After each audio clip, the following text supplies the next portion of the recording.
राधे, जय श्री कृष्ण। सब आप सभी को परिवर्तनी एकादशी की बहुत बहुत शुभकामनाएं। आशा करते हैं कि आप सभी अपने व्रत को पूरे भावात्मक पूर्ण करेंगे और ऐसे ही पौराणिक और सनातन धर्म से पूजा पाठ से जो रीति रिवाज होते हैं उनको अधिक जानकारी जानने के लिए हमारे चैनल से जुड़े रहें, ताकि हम सनातन धर्म को ऐसे ही आगे बढ़ाते रहें और ज़्यादा से ज़्यादा हम अपने आने वाली पीढ़ियों को इसके बारे में बता सकें। एक बार युधिष्ठिर ने भाद्रपद माह की शुक्ल पक्ष की एकादशी की जो नाम होता है उसका परिवर्तनी एकादशी से क्यों कहा गया है, क्योंकि इस दिन श्री नारायण भगवान विष्णु भगवान करवट लेते हैं। मतलब जो भी सो रखे हैं, देवठानी एकादशी से सो चुके थे तो वो भी करवट चेंज करते हैं, इसलिए इसको परिवर्तनी एकादशी कहा जाता है। एकादशी का नाम देवता और पूजा विधि के बारे में पूछा। प्रभु श्री कृष्ण ने कहा कि युधिष्ठिर, भाद्रपद माह के शुक्ल पक्ष की एकादशी पद्म यानी परिवर्तनी एकादशी है। इस व्रत कथा को पढ़ने और सुनने से व्यक्ति के सभी पापों का नाश होता है। इस दिन भगवान ऋषिकेश की पूजा की जाती है। सूर्यवंश से मध्यांता नामक एक चक्रवर्ती सत्य, प्रतीक और प्रतापी राजर्षि, जो राजा और ऋषि दोनों ही हो गए हैं, उनके राज्य में अकाल नहीं पड़ता था। प्रजा को मानसिक चिंताएं नहीं सताती थी और व्याधियों का प्रकोप भी नहीं होता था। उनकी प्रजा निर्भय और आर्थिक रूप से धन समृद्ध थी। महाराज के कोष में केवल ईमानदारी से अर्जित धन का ही संग्रह था। उनके राज्य में समस्त वर्णों और आश्रमों के लोग अपने अपने धर्म में लगे रहते थे। माध्यांता के राजा की भूमि कामधेनु के समान फल देने वाली थी। उनके राज्यकाल में प्रजा का जीवन काफी सुखमय था।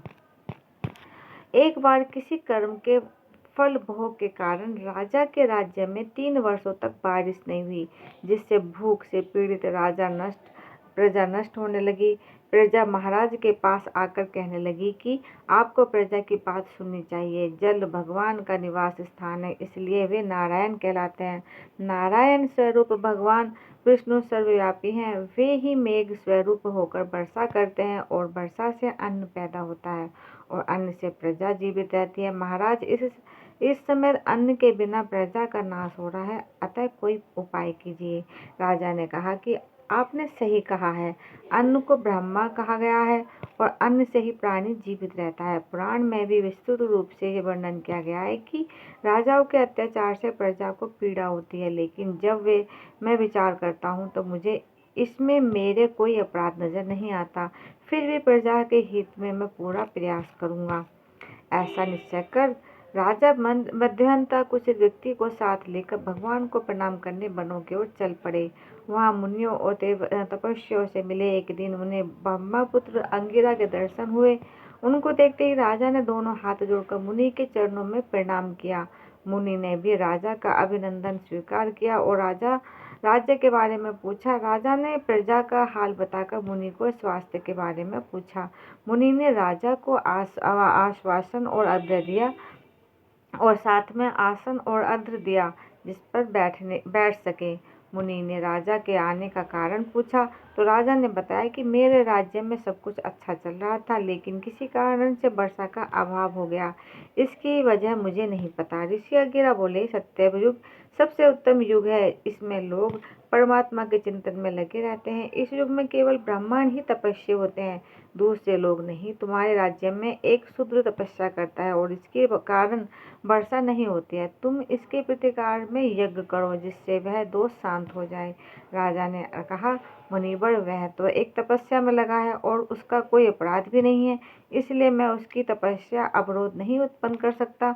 आप दोष को शांत करने का किसी धर्म का उपदेश दीजिए, कोई और उपाय बताइए। ऋषि बोले, राजन, यदि ऐसी बात है तो एकादशी व्रत करें। भाद्रपद मास में शुक्ल पक्ष में जो पद्मा नाम से एकादशी होती है, उसके व्रत के प्रभाव से निश्चय ही उत्तम दृष्टि होगी। तुम अपनी प्रजा के परिजनों का साथ इसका व्रत करो। ऋषि का यह वचन सुनकर राजा अपने घर लौट आए। उन्होंने राजा के साथ भादों का पद्मा एकादशी का व्रत किया। इस प्रकार व्रत करने पर मेघ पानी बरसने लगा, हरी भरी खेती से धरा सुशोभित होने लगा। इस व्रत के प्रभाव से सभी लोग सुखी हो गए। इस आलेख में दी हुई जानकारी पर हम दावा नहीं करते कि पूर्णतः सत्य है और सटीक है। इन्हें अपनाने से पहले संबंधित क्षेत्र में सलाह करें। और मैं ऐसा मानती हूँ कि जब भी एकादशी आती है तो उससे एक दिन पहले दशमी को आपको अगर तुलसी के पत्तों को तोड़कर उनकी माला बनाएं और उन पर राधा राधा लिखकर 11 पत्ते, 5 पत्ते, 21 पत्ते, इतने पत्तों की माला बनाकर और श्री नारायण भगवान जी को माला अर्पित करें एकादशी और द्वादशी में, तो नारायण भगवान बहुत प्रसन्न होते हैं और अपनी बहुत कृपा देते हैं। आशा करती हूँ कि आपको नारायण भगवान का आशीर्वाद मिले और आपके परिवार में सभी स्वस्थ रहें, सुखी रहें, संपन्न रहें और ऐसे ही हमारे सनातन धर्म से हमारे धर्म की रीति रिवाज और पूजा पाठ को जानने के लिए जुड़े रहें हमसे। जय श्री कृष्णा, राधे राधे।